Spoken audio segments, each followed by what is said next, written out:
chapter 48. Y'all ready? Hear this, O house of Jacob, who are named Israel, and who came forth from the loins of Judah, who swear by the name of the Lord and invoke the God of Israel, but not in truth nor in righteousness. For they call themselves after the holy city and lean on the God of Israel. The Lord of hosts is his name.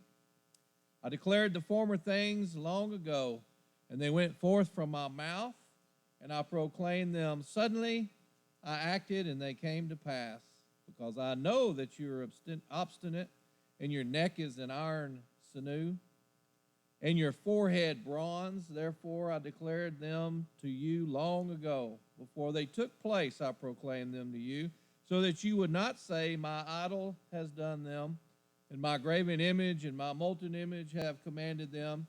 You have heard, look at all this, and will you not declare it? I proclaim to you new things from this time, even hidden things which you have not known. They are created now and not long ago, and before today you have not heard them, so that you will not say, behold, I knew them. You have not heard, you have not known. Even from long ago your ear has not been opened, because I know that you would deal very treacherously, and you have been called a rebel from birth.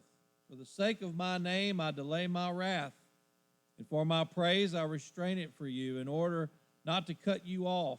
Behold, I have refined you, but not as silver. I have tested you in the furnace of affliction. For my own sake, I will act. For how can my name be profaned, and my glory I will not give to another? Listen to me, O Jacob, even Israel whom I've called. I am he, I am the first, I am also the last. Surely my hand founded the earth, and my right hand spread out of the heavens. When I call to them, they stand together. Assemble all of you and listen. Who among them has declared these things? The Lord loves him. He will carry out his good pleasure on Babylon, and his arm will be against the Chaldeans. I have spoken indeed, I have called him. I have brought him, and he will make his way successful. Come near to me. Listen to this. From the first I have not spoken in secret. From the time it took place, I was there. And now the Lord God has sent me in his Spirit. So says the Lord your Redeemer, the Holy One of Israel. I am the Lord your God, who teaches you to profit, who leads you in the way you should go. If only you had paid attention to my commandment, then your well-being would have been like a river, and your righteousness like the waves of the sea. Your descendants would have been like the sand, and your offspring like its grain. Their name would never be cut off or destroyed from my presence. Go forth from Babylon, flee from the Chaldeans, declare with the sound of joyful shouting, proclaim this, send it out to the end of the earth, saying, the Lord has redeemed his servant Jacob. They did not thirst when he had led them through the desert. He made the water flow out of the rock for them. He split the rock, and the water gushed forth. There is no peace for the wicked, says the Lord. Wow. So, a whole lot to be said in these verses for sure. But he starts it off by helping them understand that he knows. He knows their thoughts. He knows their dysfunctional ways. He knows their unwillingness to commit themselves to him. He knows their dedication to their idols, to things that are not him. Kind of like us in the world today, huh? We swear by the name of the Lord, but like them, we don't swear good things many times. We swear bad things. Why? Because we want our way, not his. Look in verse 1. He says, hear this, O house of Jacob, who are named Israel, who swear by the name of the Lord and invoke the God of Israel, but not in truth, nor in righteousness. You provoke him to anger. And he was talking to them about all these things that they knew from past Most of it is about creation and about the redemption and how he brought them out of Egypt and all those things. But I think just as much he's talking about from the past, I warned you, and I warned you, and I warned you, and I told you, and now it's going to come to pass. But what's going to come to pass, I didn't tell you so that you could say, oh, yeah, we heard that from our other gods while we were burning them in the fire to warm ourselves. No, you wouldn't heard these things because you're just now hearing these things, right? So, therefore, I declared them to you long ago before they took place. I proclaimed them to you so that you would not say, my idol has done them. Think about it.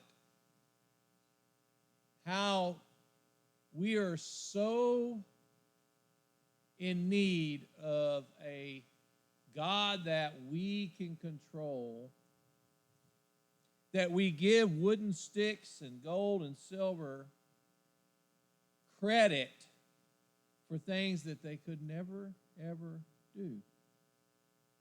Isn't that amazing?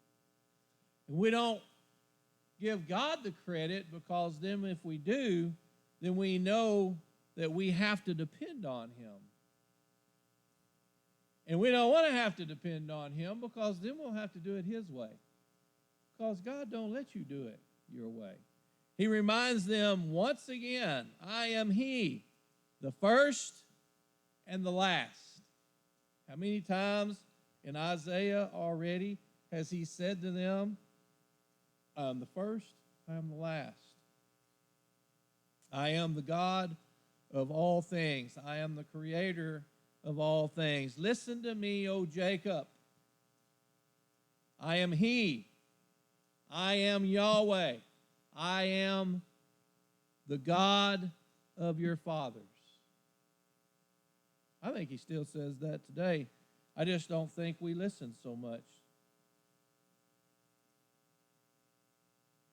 Just like them, we so are engulfed in our world, in the things of our world, that we forget that there is one who created all those things. The Lord loves him. He will carry out his good pleasure on Babylon, and his arm will be against the Chaldeans. So that's why he says to them in the end of this, you better flee from Babylon, and you better flee from the Chaldeans because I'm coming for them. And whoever's there, whoever's committed, you're committed. It's like Lot. Lot, you better get up out of there. Don't you turn and look back. Well, Lot didn't. What did his wife do? In fact, here about a month ago, archaeologists think that they actually found her. The salt statue was still there. Didn't look all like her anymore, but it was a salt statue. Isn't that interesting? So, go ahead and look back if you want to. But God says, you cannot declare that some other God has done what I do, because there is no other that can do it.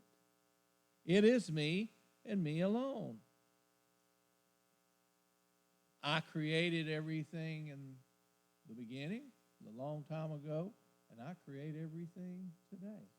And when we don't choose to follow him and we don't choose to serve him, and then we wonder why it ain't working out, well, that's our fault. It's not his fault. Well, he's just not treating me the way I think he should. Oh, well, when did you become the one who decides how you get treated? I didn't know that was an option. Either the world's going to tell you or God's going to tell you. You don't get to choose. You get to choose how you react to it. You get to choose how you deal with it.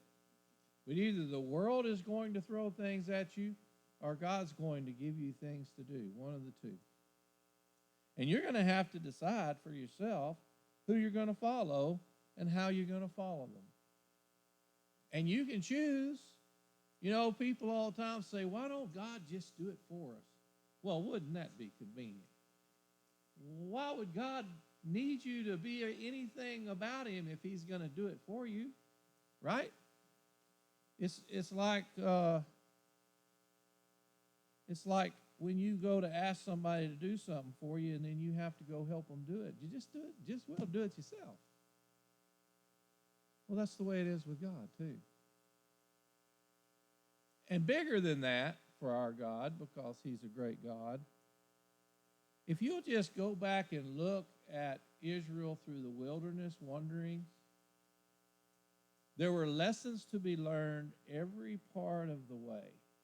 There were things that God was teaching his people. You just look back in your life and you can see where God was teaching you. Maybe you wasn't learning, maybe you wasn't getting it, but God was teaching you all along the way. Even in my lostness, until I was, I think I was 34 or 35. God was teaching me. I just didn't know he was teaching me. I didn't know he was teaching me really until probably 4 or 5 years ago, when everything began to click together for me and I realized why I'm on the path I'm on. Now, it doesn't make my path easier, and it doesn't mean that I understand everything about the path, but like he's saying to Israel, there are things that I told you that happened a long, long time ago. There are things that I'm telling you that are going to happen right now, and you need to understand these are not from one of your other gods. It's all from me, right? So many times we think circumstances are coincidences. Don't believe in coincidences. I don't believe in accidental encounters. I believe that God ordains us to have encounters, that God ordains us to have situations. I don't think things just happen. I think things happen for a reason.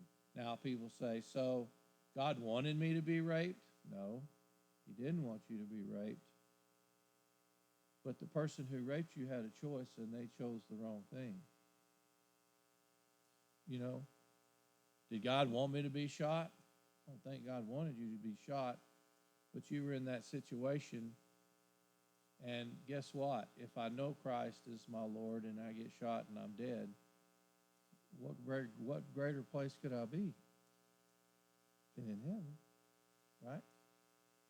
Now, if I'm living with a limp, well then, you know, God says I need to remind you of something else, right? So that you can limp every day and be reminded. So things get very confusing. I understand that.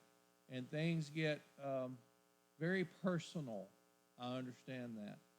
But we serve a God who says, I am in the personal. I am up in it. I'm right here. And I will go through it with you, and I will see you through it. But don't give credit to a piece of wood or a piece of gold or a piece of silver. They can't do anything for you. Keep you warm, cook your meal, buy you something.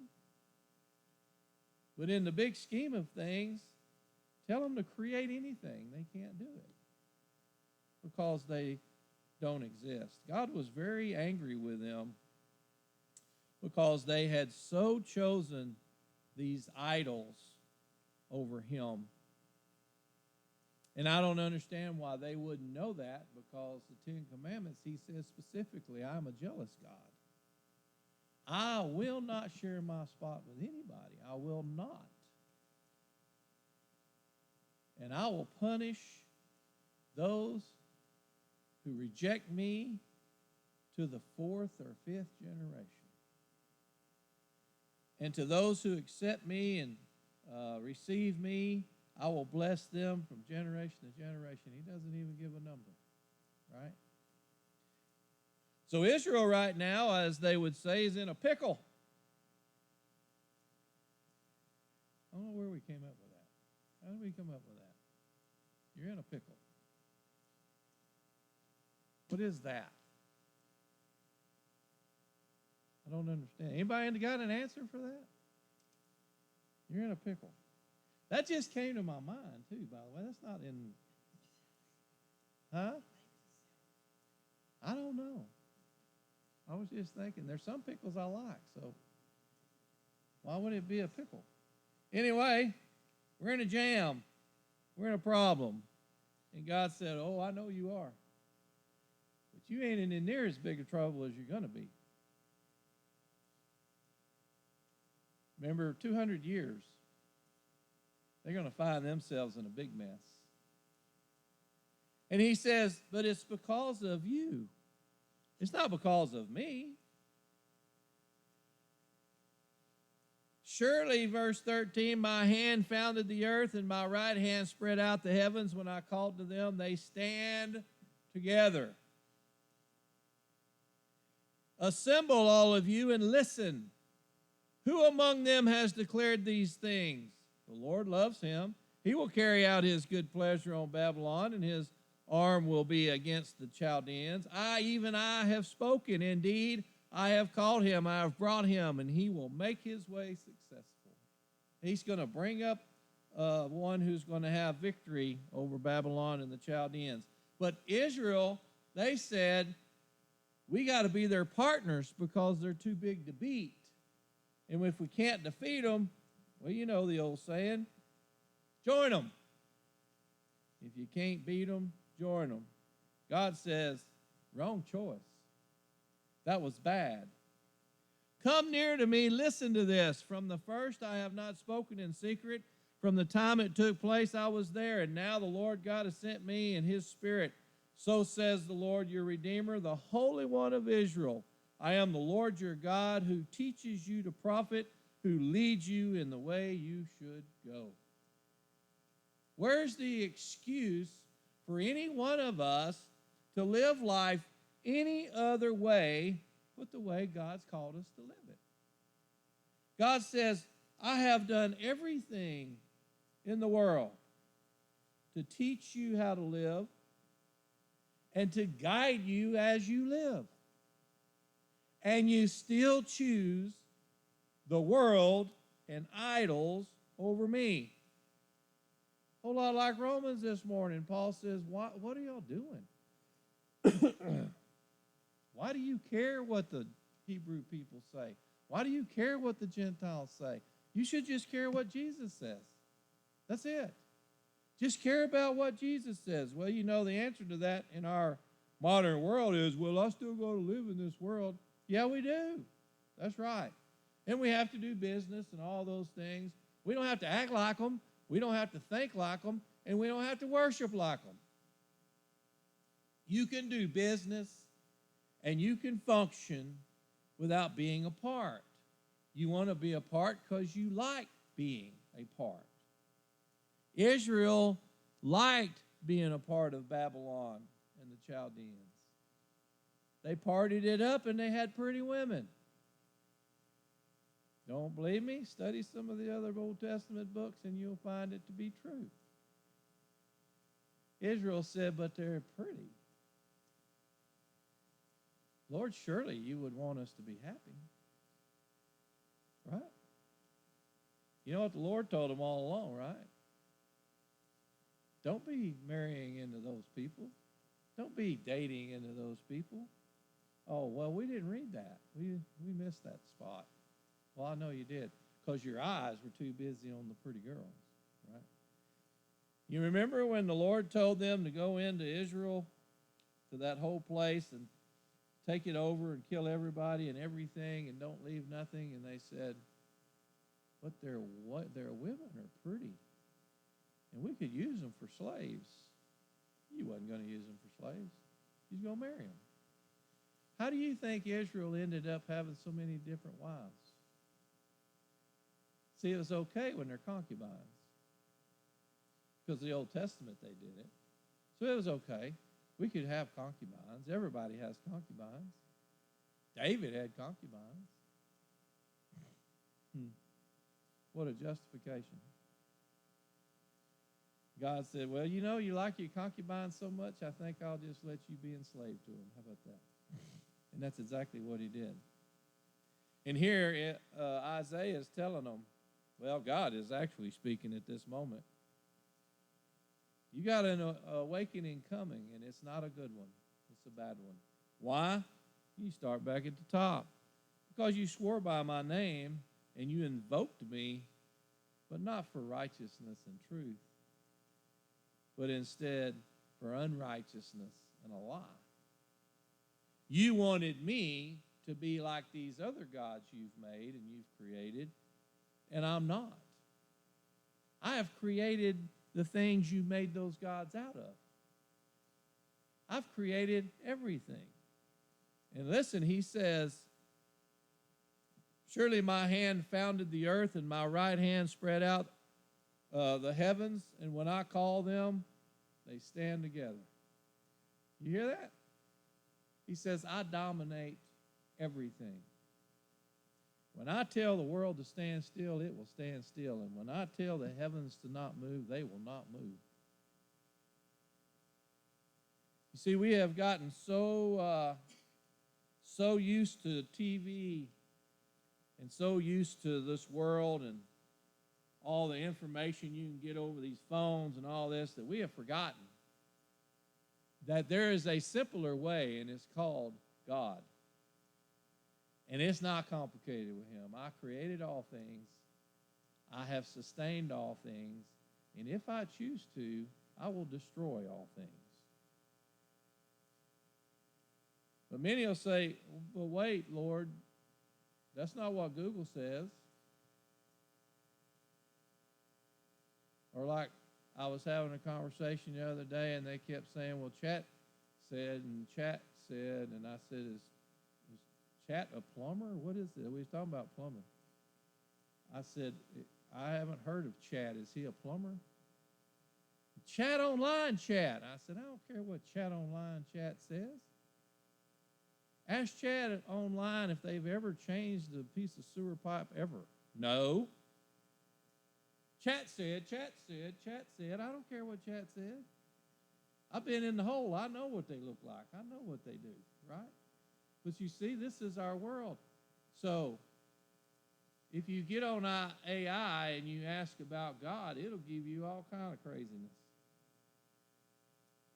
And so now we got people whose religion is through AI. Because AI said, Chat said, Alexa said, Google said, blah, blah said, who cares? Well, people in our world do. There are people now dating AI, like for real, because they can get along with them. Can't blame them on that part. If you don't like them anymore, you just delete them. Move on to the next one. Nobody's hurt, right? But what happens when you start looking for an AI God? And there's one out there. And let me tell you something, it knows all the scriptures. And it can tell you all the opinions of thousands of preachers.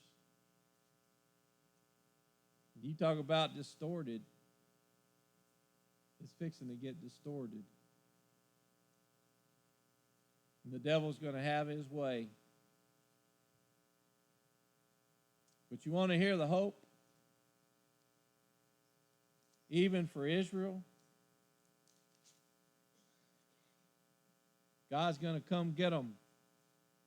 Go forth from Babylon, flee from the Chaldeans, declare with the sound of joyful shouting, proclaim this, send it out to the end of the earth, say, the Lord has redeemed his servant Jacob. Isn't it amazing that we serve a God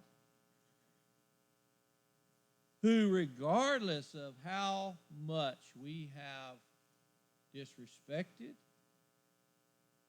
chosen all but him, done everything our own way, he still redeems us and redeems us and redeems us. Unbelievable. Unbelievable. It's what makes John 3:16 so special to me is because God has shown his love over and over and over and over. He never stops loving his people. Even when we deserve it.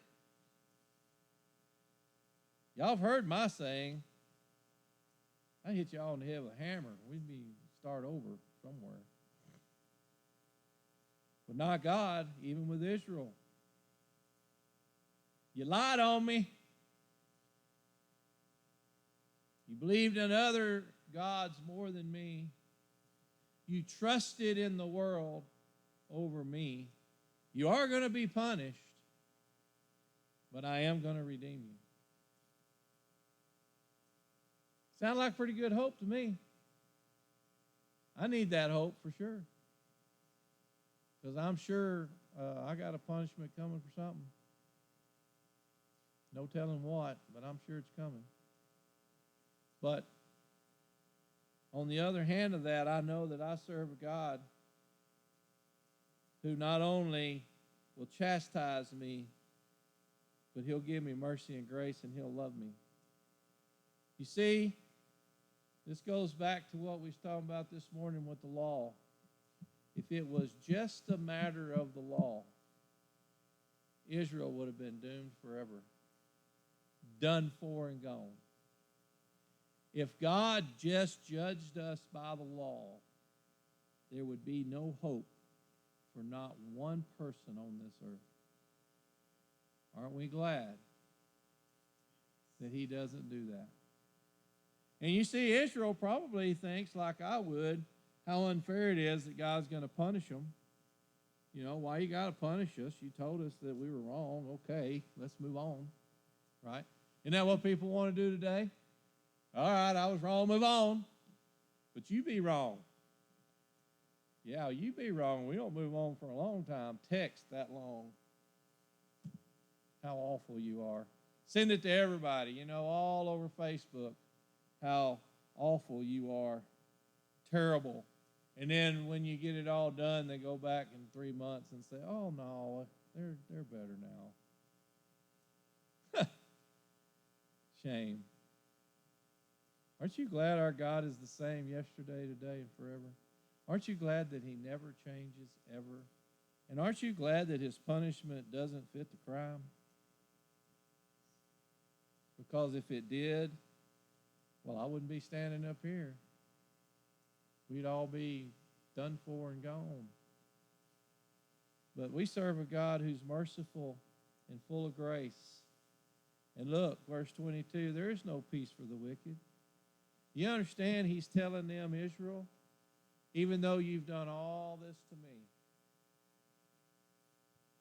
I'm going to bring peace back to your life. You don't think there's hope in your life today?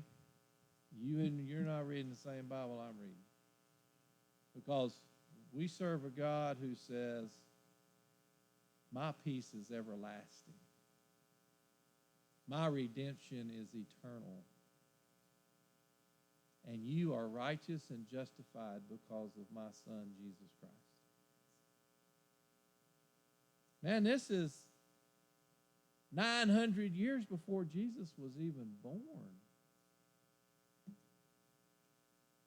Now, here's my interpretation.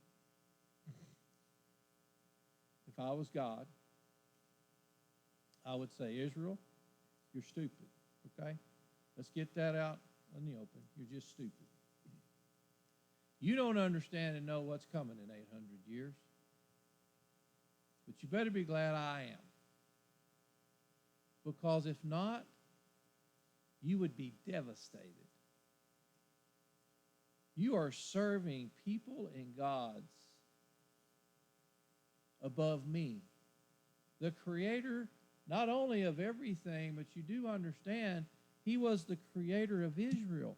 Israel didn't exist until God chose for them to exist. I'm going to tell you, I'd be such a frustrated God. I think I would do what he did way back, and I would open up a hole and swallow up as many as I could just right there. He did that once for him, you know. But not our God. He chastises them. He says to them, there are things I told you that happened a long time ago that are true. You know they're true. There are things that I'm telling you now that's fixing to happen that you don't know yet, but you will. You deserve death and hell. But I'm not going to give it to you. In fact, I'm going to redeem you. But there is going to be some punishment. And why is there punishment? Because we don't learn lessons without punishment. We never learn lessons unless we get in the valleys. On the hilltops, the only thing we do is get more greedy and more selfish and more self-centered. You don't believe me? Just follow yourself up the hill. And it's like, man, it's nice up here. Well, I think I'll just stay here. No, you won't. Somebody's going to kick you off the top of that mountain. It's coming. And you can roll slow or you can roll fast. It just depends. But God says, I'm with you on the top of the hill and I'm with you on the bottom of the hill. Doesn't matter where you go. I'll never leave you or forsake you. So I found this message that, and it's really not a message. He just basically outlined this chapter. And I thought, wow, this is something. So he titles it Refined for God's Glory. I love that because they're going to be punished. They are. But it's a refining. And you can bet when they come out of that punishment, they're going to be more about God than they were before, ever. And then he says, verse 1 and 2, recognize my hypocrisy. Recognize that I'm a hypocrite. That I say Yahweh is my God, but yet I serve all these other things and all these other people. I say he's my God, but I'm a hypocrite. Because he's just a God amongst gods. See why I wrote this down? It's so good, isn't it? Relent of our stubbornness. I agree with him. I think we're all stubborn. And we all have this little part in us, and we may not speak it, but we act, our actions are, well, I'm not going to stop doing what I'm doing. And you can't make me. But that's what Israel was doing. And God said, oh, I can, and I will. You know, it's like eating hamburgers and french fries. I say I will not stop until I'm dead. I might. But in my right mind, I'm going to keep eating hamburgers and french fries because I like them. And if they kill me, well, so be it. Remove the rebellion. Why is it we're always searching for something better? Why is it we're always searching for something bigger? We don't like what God's going to give to us. We don't like what God's going to do for us. Is there a bigger or a better out there? Because all the rest of them are artificial. None of the rest of it is going to last. What God does for you will last for eternity. What the world does for you, well, it's like the computer world. Buy one. In 3 months, you're going to say, man, I should have got that one. Which is their goal. You know why they come out with a new phone every year? Because people will buy them. Right? God says, my first phone was the best one. You don't need another one. You know what God's phone is, right? Prayer. I haven't had to ever pay any service fee on a prayer. Not once. Never cost me a dime to get on that phone and say, Lord. And he always answers, yep. No, I'm not on no payment plan, not on a, 5G, 50G, none of that. Because God's always right here. And yet, in our rebellion, we say, got to be something better than God. It's got to be. Nobody's found it, and nobody will, because it doesn't exist. Israel, over and over and over, traded an eternal great relationship with God for second best. Just like we do. We do it. Undeserved mercy.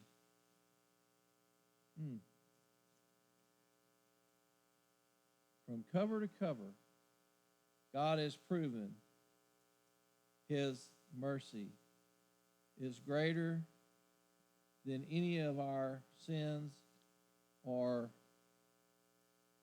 our works. And yet we seem to test it all the time. Lord, are you willing to show mercy again and again and again? Do you understand that our God will show mercy? You remember what they asked Jesus when he said, forgive them? Well, how many times? 7? Are we going to have to forgive them 7 times? That's ridiculous. And Jesus said, no, I say 70 times 7. Which, if you understood their culture, that would be every time. That was basically a every time number. And they were totally confused with that. And yet, how many times has God forgiven them? 70 times 7. How many times had Jesus forgiven them just walking with them?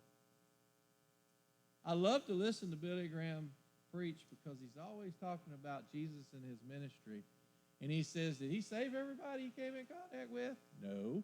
Did he try to save everybody that he came in contact with? No. Did he feed everybody he came in contact with? No. Did he have assembly with everybody he came in contact with? No. Because Jesus knew there are those who will receive and there are those who will not. He went and he shared the message. And here's the greatest one, and it opened my eyes more than any of the rest. Billy Graham preached one time on the man at the pool. You remember the healing pool? And at a certain day and a certain hour, if you ran into the pool or if you got thrown into the pool or whatever, there's a chance you could be healed. I don't know why they thought that, because it never happened. But, I guess, go for it. Billy Graham says, how many of those at the pool did he heal? 1. Now, that's an eye-opener. You see, the things that Jesus did, he did to show the world. The things that God does, he does to show the world. The things as Christians that we do to show the world. And boy, Israel failed miserably. How many times do we fail miserably in our attempt to show the world Jesus? Because we're so hung up on they got to get saved, they got to know Jesus. Man, if they die and they don't know Jesus, that's not my responsibility. You know what's much harder than that? Living Jesus out in front of them and letting them see it. Living it out, that's what's hard. Israel was supposed to go to the Gentile world and live it out. And what did they do? Well, they got pretty women. Man, look at that food right there. Wow, check that out. They were so amazed at what everybody else had, they forgot their mission. And so many times, isn't that what we do? His last point was unrealized potential. You have unrealized potential when you give up on God and you hang yourself up with the world. So much God can do with each and every one of us if we'll let him. But we so fight it. and we balk at it. And just because we don't see the results of what we do doesn't mean that we don't do. Many people want this instant gratification of, well, I shared Jesus today and 5 got saved. It's like preachers all the time. How many you got saved in your church? I don't know. I don't even know how many people I've baptized. I don't know. Well, how many people you got coming? I don't know. I don't do a head count. What I think and the way I see it is when I stand up here, whoever's here is supposed to be here. And that's who I preach for. I don't preach for the ones that aren't here. Now, I do try to make things a little clear for Facebook, but I don't even get on Facebook. I may sound like an idiot on there. I don't know what I sound like. I don't get on there and listen. I don't know. Did Michael do good and stand by the mic this time? It's because I got on him. He needs to wear that what-you-doodle thing. Yeah, he can walk around, but put on the whatever that thing is. I hope he did well. I had a couple of rocks up here, so I took them. I don't know whose they are, but I think that was the point, right? He had shared with me about the rock thing, what he was going to do. And I left him, he wanted me to leave him a rock, so I left him a rock up under here to take with him. So it's pretty cool. You're not going to find them much more genuine than him, I promise you. You know, if they can stand up here, I think a lot of them, because I don't let people stand up here. Yes, he is, very. That's what Israel was supposed to be. Israel was supposed to be changing their lives, not them changing Israel's lives. You know, so many times in our world today, people in the church are changed by the world instead of trying to change the world. You don't change the world by speaking. You change the world by doing. You change the world by living. And you change the world one at a time. You know, there are these preachers who can do thousands at a time. Billy Graham did thousands at a time. But they're far and few between. Most of them are whacks and quacks, and they just want your money. But I think God's focus is on one at a time, each one of us. One at a time, get you somebody. Make disciples, teaching, guiding, directing. Or you end up like Israel, and you find yourself in the world, and God's saying, what are you doing? Well, their God lets them eat chips whenever they want to. Okay, so they're going to die of cholesterol and heart attack, right? But isn't that the way we think? People go around and they look for the church that satisfies them instead of looking for the church they're supposed to be at. I tell people all the time, God will lead you to the right church. But when you go to a church and say, well, I'm going to go investigate and see what all they got to offer me, you're already going for the wrong reason. You shouldn't even go to say, here's what I can offer them. You should go and say, Lord, is this the place? And that should be it. And he'll tell you, yes or no. But when you go because they've got things to offer you, are you going for the right reasons? Or you're going because you've got things to offer them? Let me tell you something. You go because God sends you there, he'll equip you to take care of business. You go for you, you're not any different than Israel. And you're going to be in bondage. Things ain't going to work out. All right, I'm through lecturing. If you'll bow your heads, I'll dismiss us. Father, God, I thank you.